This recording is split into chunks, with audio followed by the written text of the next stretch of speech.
Saurashtra cricket એસોસિએશનને લઈને છેલ્લા ઘણા સમયથી વારંવાર સવાલો ઉઠી રહ્યા છે, વારંવાર ઘણા આક્ષેપો જે છે થઈ રહ્યા છે. પરંતુ પ્રશ્ન એ છે કે આટલા સવાલો, આટલા આરોપો, આટલા આક્ષેપો છતાં જે તે જવાબદાર લોકો જે છે, જે તે જવાબદાર જે હોદ્દેદારો છે, એ શા માટે મૌન સેવી રહ્યા છે? ફરી એકવાર સૌરાષ્ટ્ર ક્રિકેટ એસોસિએશન અને એમના હોદ્દેદારોને લઈને આક્ષેપો સામે આવ્યા છે.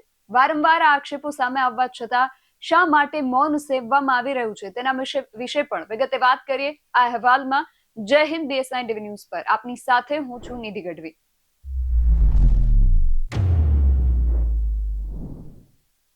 છેલ્લા ઘણા દિવસોથી આપણે ક્રિકેટને લઈને વાત કરી રહ્યા છીએ, ખાસ કરીને જે ક્રિકેટ એસોસિએશન છે અને આ ક્રિકેટ એસોસિએશનની અંદર પરિવારવાદના આક્ષેપો થઈ રહ્યા છે, નાણાકીય ભ્રષ્ટાચાર થઈ રહ્યા હોવાના પણ આક્ષેપો થઈ રહ્યા છે. વારંવાર ઘણા બધા આક્ષેપો જે છે એ ખાસ કરીને સૌરાષ્ટ્રનું જે ક્રિકેટ એસોસિએશન છે, જેની સાથે લગભગ 20 જેટલા અન્ય ક્રિકેટ એસોસિએશન સંકળાયેલા છે, એની ઉપર વારંવાર આ પ્રકારે જ્યારે આક્ષેપો ઉઠે છે ત્યારે ઘણા બધા જે નાના દીકરા દીકરીઓ જે ક્રિકેટર બનવાનું સપનું સેવી રહ્યા છે કે આ ક્ષેત્રમાં આગળ વધવાની ઈચ્છાઓ જે છે એ અત્યારથી એ લોકો સેવી રહ્યા છે, એના ઉપર ઘણો પ્રશ્ન આવીને ઉભા રહે છે. સૌરાષ્ટ્ર ક્રિકેટ એસોસિએશનને લઈને ફરી શું સવાલો ઉભા થયા છે અને આખો મામલો શું છે એને વિગતે સમજવાનો આપણે પ્રયાસ કરીએ.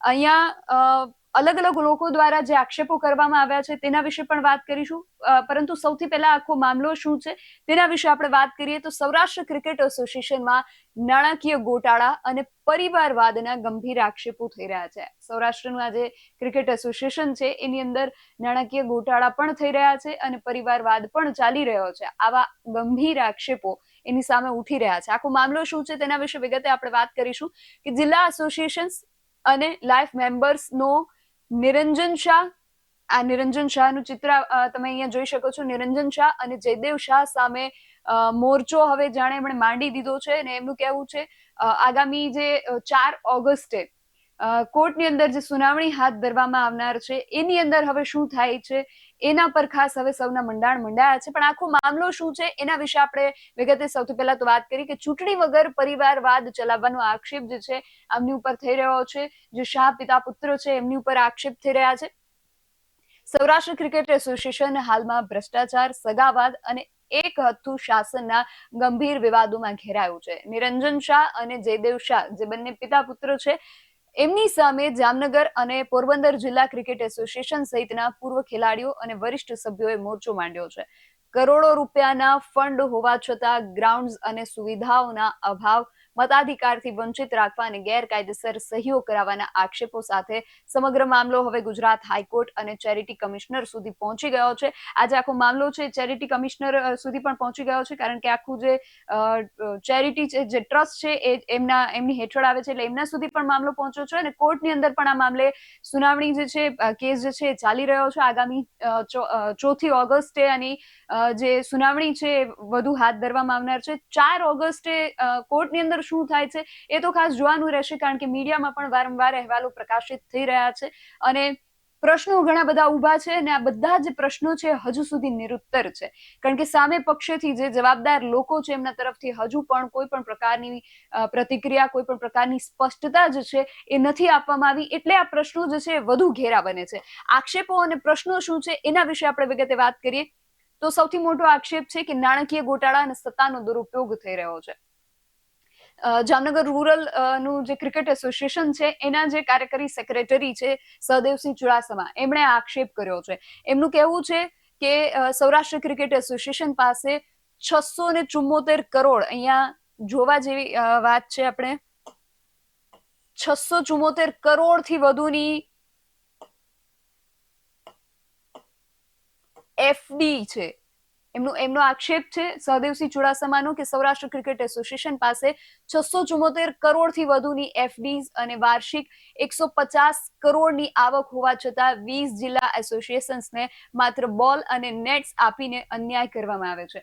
આટલી મોટી આવક અને આટલી મોટી ગ્રાન્ટ, આટલી મોટી થાપણો હોવા છતાં જે સૌરાષ્ટ્ર ક્રિકેટ એસોસિએશનની હેઠળ જે ક્રિકેટ એસોસિએશન અન્ય જે આવે છે, 20 જેટલા જે જિલ્લા ક્રિકેટ એસોસિએશન છે, એમને માત્ર બોલ્સ કે નેટ આપી દઈ અને સંતોષ માની લેવામાં આવે છે, તો પ્રશ્ન એ ઉઠે છે કે આટલી થાપણો અને આટલા કરોડોની જે વાર્ષિક આવક છે એ પૈસા જે છે એનો ઉપયોગ કઈ જગ્યાએ થઈ રહ્યો છે? આ સૌથી મોટો સવાલ અત્યારે ઉભો છે. આગળ સહદેવસિંહ જે છે એ આક્ષેપ કરે છે કે ટેસ્ટ મેચના કેટરિંગ બિલમાં 95 લાખ રૂપિયા દર્શાવી ગેરરીતિ આચરાય છે. અને વધુમાં સૌરાષ્ટ્ર ક્રિકેટ એસોસિએશનના 489 માંથી 127 સભ્યો જે છે એક જ કુટુંબના છે. 489 જે ટોટલ સભ્યો છે એમાંથી 127 લોકો એક જ કુટુંબના છે. આવું કઈ રીતે હોઈ શકે? એટલે અહીંયા એમણે જે રીતે અગાઉ આપણે જોયું કે આક્ષેપ કર્યા છે કે નાણાકીય ગોટાળો અને સત્તાનો દુરુપયોગ, નાણાકીય ગોટાળા વિશે પણ આપણે જોયું અને સત્તાના દુરુપયોગના પણ એમણે આક્ષેપ કર્યા છે. એમણે કહ્યું છે કે કોઈ સત્તાવાર હોદ્દો ન હોવા છતાં નિરંજન શાહ અને જયદેવ શાહ ગાડીઓ અને ઓફિસનો અનધિકૃત ઉપયોગ કરી રહ્યા છે. એમનો આક્ષેપ છે કે નિરંજન શાહ અને જયદેવ શાહ જે છે એ જે સૌરાષ્ટ્ર ક્રિકેટ એસોસિએશનની માલિકીની જે વસ્તુઓ છે એનો અનધિકૃત ઉપયોગ કરી રહ્યા છે. આગળ અન્ય જે આક્ષેપો છે તેના વિશે પણ આપણે વાત કરવી છે. આ જે છે એ પોરબંદર જિલ્લા ક્રિકેટ એસોસિએશનના એક્ઝિક્યુટિવ વાઇસ પ્રેસિડેન્ટ છે રાજેશ જાડેજા. એમનો આક્ષેપ છે કે 45 વર્ષથી પરિવારવાદ ચાલી રહ્યો છે અને મતાધિકારનો પણ વિવાદ ચાલી રહ્યો છે. એમણે શું આક્ષેપ કર્યો છે એ પણ જોઈએ કે છેલ્લા 45 વર્ષથી ચૂંટણી વગર જ એક જ પરિવાર સંસ્થા ચલાવે છે. છેલ્લા 45 વર્ષથી આ આખી જે સંસ્થા છે સૌરાષ્ટ્ર ક્રિકેટ એસોસિએશન એક જ પરિવાર ચલાવી રહ્યો હોવાનો આક્ષેપ જે છે રાજેશભાઈ દ્વારા અહીંયા કરવામાં આવ્યો છે. 1965 થી કોઈ જિલ્લા એસોસિએશનને મતાધિકાર નથી આપ્યો અને જ્યારે બિન ક્રિકેટરોને સભ્યો બનાવી કબજો રાખવામાં આવ્યો છે, એવો પણ એમનો આક્ષેપ છે. રણજીમાંથી નિવૃત્ત થતા જ જયદેવ શાહને પ્રમુખ બનાવી દેવા હતા અને આ મામલે હાઈકોર્ટમાં 15 વર્ષના ફોરેન્સિક ઓડિટની માંગ કરવામાં આવી છે અને 4 ઓગસ્ટ 2026ના રોજ જજ એમ.આર. શાહ સમક્ષ મહત્વનો રિપોર્ટ જે છે એ રજૂ કરવામાં આવનાર છે. મેં જે રીતે અગાઉ આપને વાત કરી કે આગામી 4 ઓગસ્ટે આ બાબતને લઈને હવે કોર્ટમાં સુનાવણી હાથ ધરવામાં આવનાર છે. હવે કોર્ટની અંદર શું થાય છે એ પણ ખાસ જોવાનું રસપ્રદ રહેશે. પરંતુ આ સિવાય પણ એક અન્ય આક્ષેપ જે સામે આવ્યો છે એ પણ ખૂબ જોવા જેવો છે અને ખૂબ ગંભીર આક્ષેપ છે.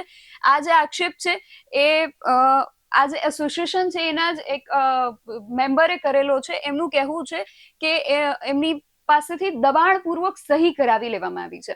દબાણપૂર્વક સહી કરાવવાનો આક્ષેપ જે છે સામદામ દંડભેદનો આક્ષેપ બકુલભાઈ દ્વારા અહીંયા કરવામાં આવ્યો છે. આ કોણ છે એના વિશે પણ આપણે વિગતે વાત કરીએ. સૌરાષ્ટ્ર ક્રિકેટ એસોસિએશન ના લાઈફ મેમ્બર બકુલ રાઠોડ એમણે આક્ષેપ કર્યો છે કે નિરંજન શાહ સામે દબાણપૂર્વક સહી કરાવ્યાની એમણે જાહેર નોટિસ આપી છે.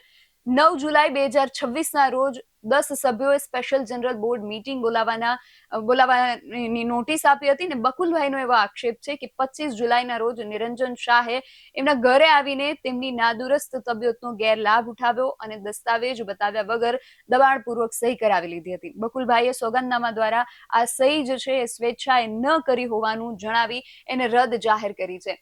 એમનો એવો આક્ષેપ છે કે નિરંજન શાહ પોતે એમના ઘરે આવ્યા અને દબાણપૂર્વક એમની પાસેથી સહી કરાવી લેવામાં આવી. એમની નાદુરસ્ત તબિયત હોવાના કારણે દબાણપૂર્વક એમની પાસેથી સહી જે છે એ કરાવી લેવામાં આવી. એટલે આ પ્રકારે વારંવાર અલગ અલગ આક્ષેપો જે છે એ ઉઠી રહ્યા છે સૌરાષ્ટ્ર ક્રિકેટ એસોસિએશનને લઈને. પરિવારવાદ અને નાણાકીય ગોટાળાના પણ આક્ષેપો ઉઠી રહ્યા છે. હવે આ બધા સવાલોની વચ્ચે સૌથી મહત્વપૂર્ણ સવાલ એ આવીને ઉભો રહે છે કે આ સવાલોની જવાબદારી કોની? આના જવાબ કોણ આપશે? કારણ કે હજુ સુધી આ માત્ર આક્ષેપો ઉઠ્યા છે, પ્રશ્નો ઉઠ્યા છે, પરંતુ આ પ્રશ્નોનો જવાબ આપનાર કોઈ પણ વ્યક્તિ હજુ સુધી સત્તાવાર રીતે સામે નથી આવ્યા. એટલે અમે પણ અપેક્ષા રાખીએ કે આગામી સમયમાં આ જે સવાલો ઉભા થઈ રહ્યા છે એના જવાબ જરૂરથી મળે. તમારું આ સમગ્ર વિષયને લઈને શું માનવું છે? તમને શું લાગે છે? આની જવાબદેહી કોની છે અને કોણે આના જવાબો આપવા જોઈએ અને શું જવાબો અપેક્ષિત હોવા જોઈએ તેને લઈને તમારું મત અમને કોમેન્ટ બોક્સમાં ચોક્કસથી જણાવજો. આવા જ અહેવાલો સાથે મળતા રહીશું. તમે મારી યુટ્યુબ ચેનલને સબસ્ક્રાઇબ કરવાનું અને અમને ફેસબુક અને ઇન્સ્ટાગ્રામ પર ફોલો કરવાનું ભૂલશો નહીં. બાકી અમને અપડેટ્સ માટે આપ જોતા રહો BS9 TV ન્યૂઝ. નમસ્કાર.